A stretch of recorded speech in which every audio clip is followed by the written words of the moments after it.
1992, um panorama de sociedades de advogados ainda muito tradicional, não havia grandes sociedades como hoje, uma forma de trabalhar muito pessoalizada e advogados muito generalistas. Na altura tínhamos de 20 e muitos, 30 e muito poucos, e achámos que podíamos criar um projeto que tivesse uma gênese um pouco diferente. Começámos esse trabalho em 92, era um grupo de 6 advogados. Estava eu, estava o Pedro Cardigos dos Reis, estava o Henrique Belmar da Costa, a Paula Panha Gonçalves, estava o António Esteves da Fonseca e estava o João Paulo Teixeira de Matos. Foi o grupo que deu início ao escritório. A 1 de abril de 93, começámos a trabalhar em conjunto. Reuníamos de 15 em 15 dias, mais ou menos, para definir um acordo que regulasse toda a atividade da sociedade, mas também a relação entre os sócios. Tudo isso ficou regulado num documento que assinámos todos no dia da fundação da sociedade, 15 de junho de 93. Esse documento regula hoje a relação entre os sócios, 30 anos depois, com muito poucas mudanças, felizmente. A diferença da Abreu relativamente às outras sociedades era um conceito, era aquilo que me contavam que iria ser. E foi esse mesmo conceito, essa ideia do que iria ser relativamente àquilo que existia no mercado que me convenceu. Não era de facto um projeto igual aos outros, igual àquilo que existia, igual àquilo que era a advocacia que eu conhecia. A Abreu era algo arejado, um projeto mais anglo-saxónico na sua organização, na sua distribuição de trabalho, na sua relação com os clientes, na sua aposta na qualidade, na sua aposta nas áreas do saber. Era todo um universo diferente e foi isso que me convenceu. Quando houve a decisão de criar a Abreu Advogados, nada era o que é hoje em termos de comunicação e, no fundo, de imagem também. E, portanto, a nossa ideia foi criar alguma coisa de muito diferente do que existia, com uma grande nota de modernidade e que nos distinguisse, no fundo, da nossa concorrência, porque nós estávamos a começar, meia dúzia de pessoas, e tínhamos no mercado já grandes players com muitos anos de existência e, portanto, muito conhecidos no mercado. Então tínhamos que criar com alguma marca diferenciadora relativamente a essa mesma concorrência. Os sites eram simplesmente proibidos pela ordem. A única coisa que era possível anunciar era o nome das pessoas e a morada. E, portanto, os escritórios começaram, quando surgiu o advento da internet, a colocarem uma página fixa que tinha o nome da sociedade, os contactos telefónicos, o nome dos sócios e a morada. E nós achámos que, dentro das restrições de publicidade que o Estatuto da Ordem impunha, poderíamos testar esses limites, tendo uma apresentação que não fosse autoglorificante, mas que desse a conhecer o trabalho que se fazia, com um dinamismo gráfico diferente. E, portanto, lançámos o site com algumas imagens, com vários campos e várias caixas, digamos assim, onde fomentávamos um pouco a divulgação do tipo de trabalho que fazíamos. Isso realmente foi, na altura, um fator bastante disruptivo.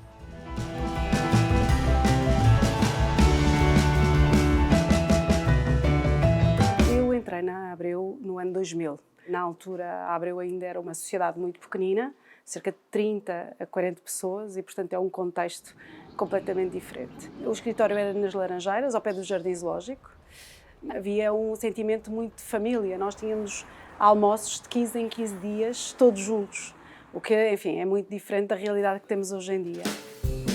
Posso definir a Abreu em 2000 com as mesmas linhas, os mesmos vetores estratégicos que tem hoje.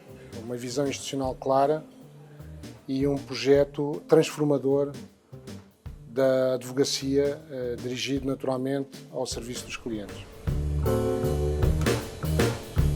já tínhamos uma dimensão para nós bastante interessante, mas queríamos crescer e atingir mais depressa os maiores escritórios. E para podermos fazer isso, tínhamos que ter um modelo de organização certificado.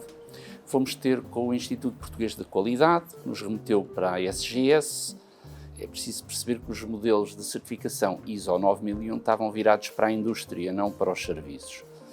Mas eles entusiasmaram-se com a ideia e certificámos a sociedade e os seus modelos de organização em 2001 pela SGS. Este é um selo de qualidade organizacional. Temos o selo da certificação desde 2001 até agora.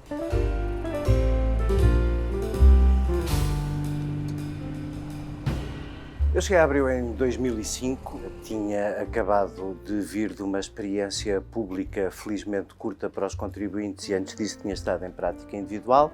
Entrei como sócio em 2005 e fui na altura, creio que o 10º ou 11º sócio da Abreu. Éramos, grosso modo, 50 pessoas, não muito mais do que isso, 11 sócios e um modelo, aliás, de gestão ainda um bocadinho arcaico. Eu lembro-me da altura em que, com o alargamento do escritório a mais 2 ou 3 sócios, nós fizemos uma mesa nova para fazermos as nossas reuniões quinzenais de gestão coletiva em modo comunista. Isso depois, obviamente, crescemos, deixou de poder ser assim e hoje somos o que somos, 6 vezes maiores, com um modelo de gestão completamente diferente, com áreas de prática e setores definidos. Portanto, foram 18 anos, o que é fantástico. Eu nunca na minha vida acho que o meu pai teria acreditado que alguma organização me aturasse 18 anos. Portanto, parabéns à Abreu.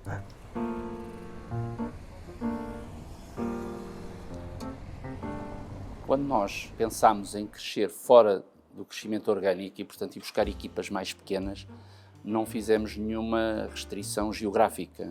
E o primeiro passo foi o Porto, porque nós estávamos em Lisboa, houve um advogado do Porto, o Rui Peixoto Duarte, pediu para falar connosco, achou piada ao nosso projeto, isto no sentido de obter algumas ideias para o desenvolvimento do projeto dele.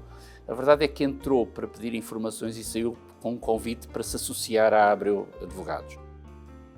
A Abreu Advogados era, para mim, uma boa referência, no sentido de que era constituído por uma equipa de pessoas que tinham criado a sua própria atividade, não era uma coisa de gerações, de pais para filhos ou de tios para sobrinhos, era uma coisa nova.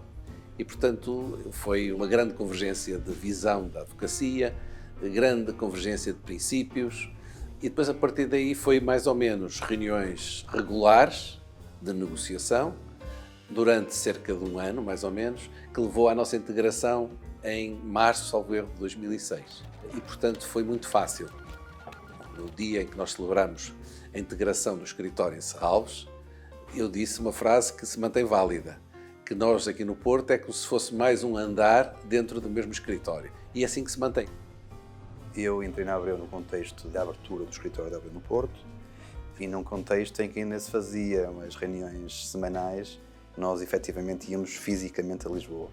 Aos poucos isto foi crescendo, o projeto foi crescendo, conseguimos assimilar, diria eu, totalmente a cultura Abreu, de eficiência, de rigor, de exigência. Eu integrei a Abreu Advogados em 2010. Era uma sociedade de advogados já adolescente, quase na maioridade, muito bem estruturada, já com a personalidade definida. Foram tempos profundamente desafiantes porque era tudo novo e implicou um esforço exigente de adaptação. Foi, de facto, profundamente gratificante, associado ao reconhecimento que essa integração por parte de terceiros também implicou. O projeto internacional da Abreu é um caminho natural para o escritório. Foi sempre uma marca da Abreu acompanhar clientes internacionais.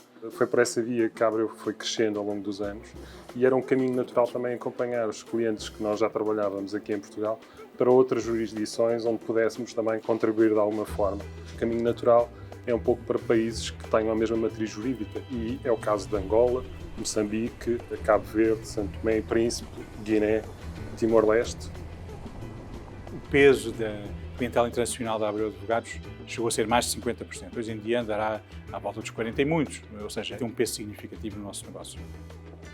Isso é uma questão estrutural da nossa atividade. Uma sociedade com grande dimensão em Portugal não vive de negócio apenas interno. Nós somos um país aberto ao exterior, profundamente dependente de investimento externo, em que trabalhamos permanentemente com investidores internacionais e, portanto, a dimensão internacional é uma dimensão indissociável.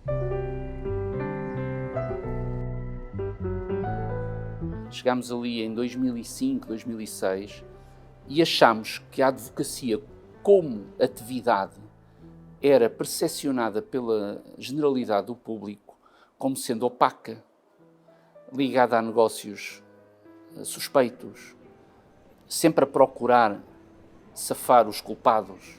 E, portanto, toda esta percepção que a sociedade tinha da advocacia, nós achámos que precisávamos, do nosso lado, enquanto escritório, de ter uma postura diametralmente oposta, de total transparência em relação àquilo que fazíamos, mas também em relação às nossas contas.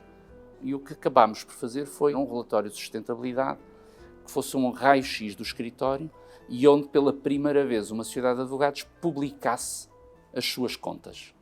E assim o fizemos, 2007, 2008, e depois de 2 em 2 anos mantivemos essa tradição de manter um relatório de sustentabilidade. Nós estávamos à procura de um escritório que, ao contrário dos outros grandes escritórios portugueses, não segmentasse as equipas por andares. E apareceu esta oportunidade, mas o enquadramento não era um enquadramento de negócios, muito menos de advocacia. E também estava tudo em obras. Nada do que se vê hoje em dia nesta zona da cidade tinha sido feito ainda. E isso, naturalmente, suscitou dúvidas. Na altura, todas, sem exceção, as grandes sociedades e a maioria dos players tinha as suas sedes no centro de Lisboa.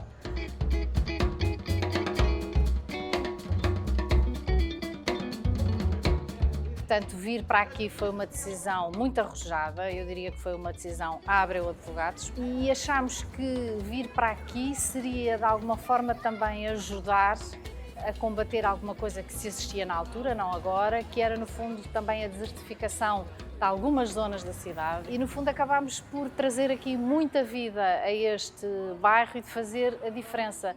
E a prova provada, se houvesse algumas dúvidas, é que depois disso outros se seguiram e esta zona da cidade, entretanto, também ganhou outra vida e ganhou outros players. A verdade é que crescemos nestes 30 anos de 8 para 350 pessoas e um bom ambiente e transparência têm-se mantido. Como alguém disse um dia, os bons hábitos criam as virtudes. Os valores que nós tínhamos em 93 são os valores que nós continuamos a ter e que, se me pedisse para sintetizar, eu diria que uma grande aposta na qualidade técnica, sem dúvida, isso tem que lá estar, organizacional tem que lá estar, mas humanista nunca pode faltar.